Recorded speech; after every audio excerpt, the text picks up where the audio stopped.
Hello, welcome to Dungeon Dwellers Podcast. I'm your host, Justin. So on a whim, I saw what culture's horror, one of their horror videos where they were like talking about horror movies that had twist endings. I didn't watch the video because I didn't want to get spoiled, so I waited I waited till like somebody posted in the comments a list of the movies that they talked about. So one of the movies they talked about was this movie called The Borderlands, or also known as Final Prayer, which came out in 2013.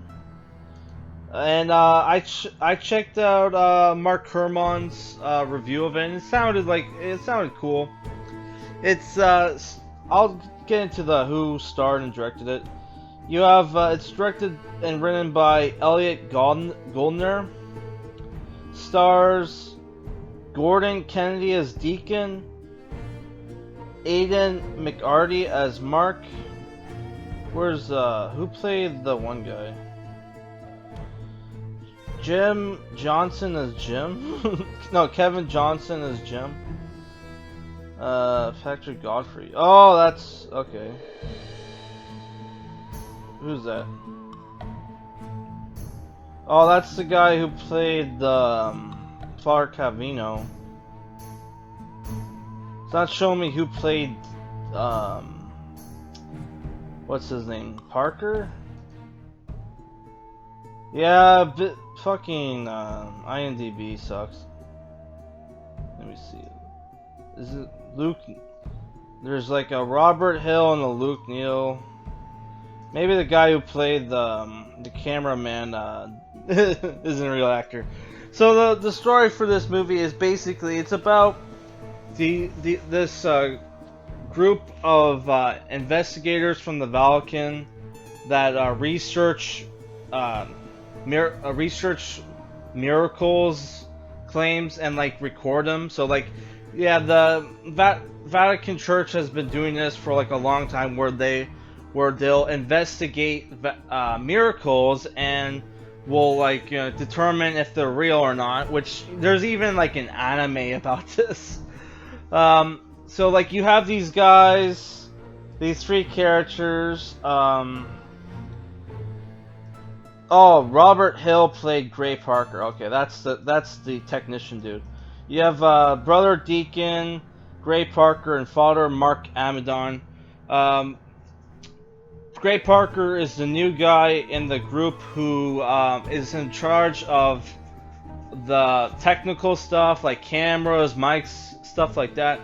The movie is shot in like kind of like a found footage kind of deal, where like they have but they'll have cameras set up, so they'll switch from like different views and stuff. There's like night shots and morning shots for some fucking reasons.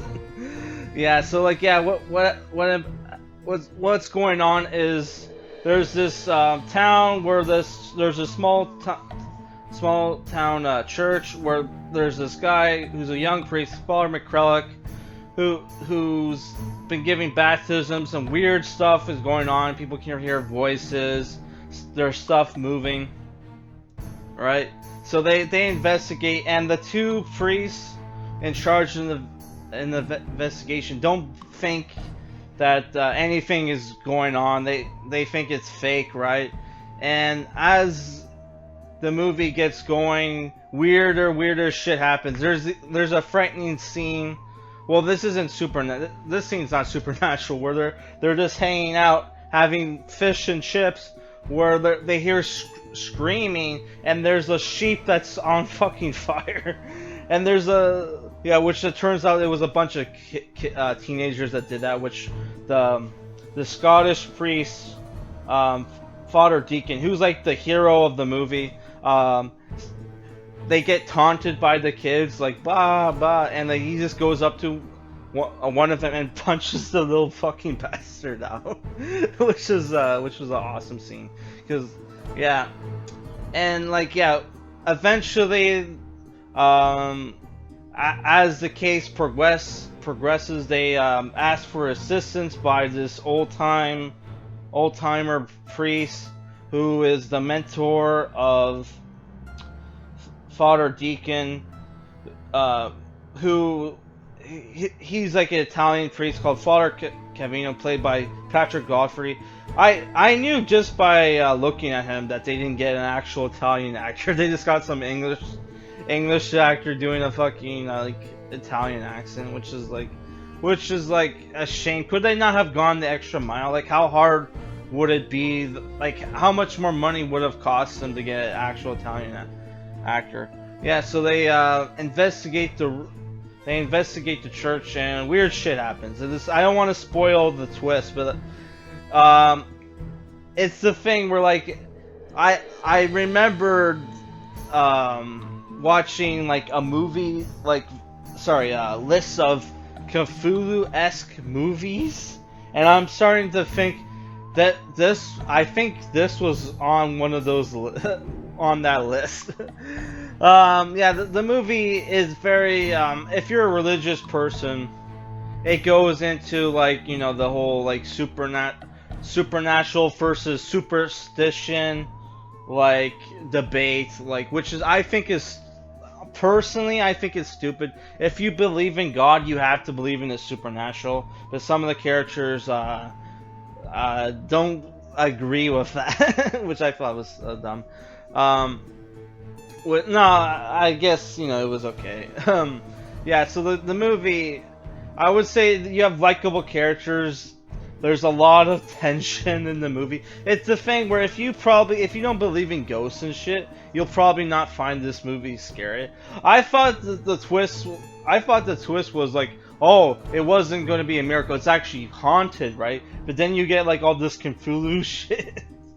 And I don't want to spoil the ending, but yeah, there's this great scene where like the characters having one of the characters, like Gray Parker, is having a cigarette, right? And like the camera is like on a tombstone outside of the church, and like at one point you see that character's name on the tombstone with the year where we're assuming he was born, and like that year, which was like 2013, and then like he looks off camera and like the camera goes back and it's like a Grace Parker, which is like, holy fuck. Like, which obviously tipped off right away that some supernatural shit is going on. There's also this thing in the beginning of the movie where one of the characters was investigating like a miracle claim in Brazil, and something went bad there, and that he's haunted about it. Which, you know, that kind of remind me of you know, that cliche, like, oh, that cliche of the old, like, you know, the character who's like tortured by his past and wants to redeem himself, right?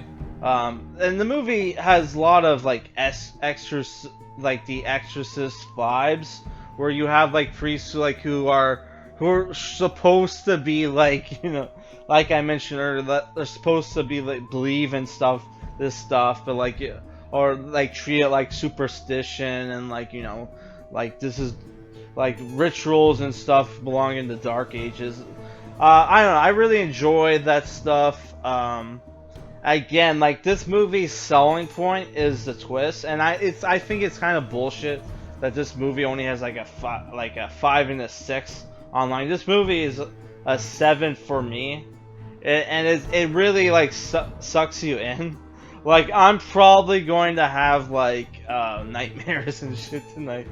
Then I don't know, dude. Like, I'm pre, like, I wouldn't say I'm proposed to believe in ghosts, but like, in my hometown, there's a lot of ghosts. Like, there's a lot of like haunted houses where like there's this one haunted house where like they don't even they're so scared of that place that they don't, not only will they not sell it to anybody, but they're even scared to fucking tear the fucking place down, because all the people that had like weird accents there. So they just board up the windows and put like a fence over the fucking place, which I don't want to, you know, I'm obviously not going to dox myself, so I'm not going to talk about the place. But yeah, it's like, yeah, and I've also had like ghosts, like, you know, encounters and shit, which this movie also reminded me of like Grave Encounters, which a lot of people love that movie. I think those guys, those brothers, went on to work on other stuff. This, to me, was a better movie than Grave Encounters. But Grave Encounters was going for more of a Silent Hill, like, take on, like, the haunted house, like, you know, motif. Where here, it's like, they're going for, like, you know, more of an exorcist, more of, like, yeah, like, I don't want to say more realistic, but yeah, I don't know. I really enjoyed the movie. It's a 7. I was thinking of giving it like 8 out of 10, but I'm giving it a 7 out of 10. I highly recommend it. You can own it on YouTube for like $5 if you don't mind watching an SD, which is what I did, because like it was like pretty much the same price to rent it. It was the same price to buy it on SD, so I just bought it. I'm definitely going to. If I still were friends with a lot of my friends that were into horror, which I'm not, I'm currently not in contact with them, I would definitely try to get them to watch this movie. Alright guys, later, peace.